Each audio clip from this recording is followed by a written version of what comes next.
That's not right, is it?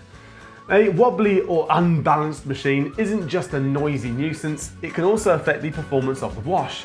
So let's fix it. If you've recently installed a new washing machine, you may find it's not completely flush with your floor. This wobble can cause a lot of unwanted noise during a wash, especially during a spin cycle. A wobbly machine is also the #1 cause of spin cycle problems. So if your washer isn't spinning to its full speed or appears to be spinning poorly, then check for that wobble. It could be the cause. In some cases, machines can actually walk themselves out of their fitting. So if you find yourself regularly having to push your machine back into place after a wash, then the wobbles are your culprit.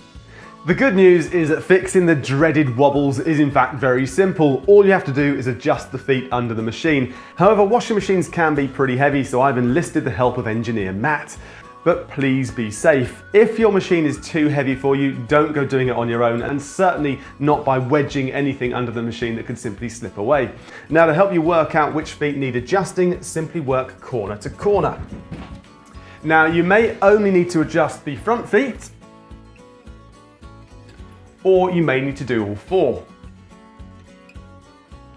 There we go, much better. To order any replacement parts like adjustable washing machine feet, or to book your local Indesit engineer, visit indesitservice.co.uk.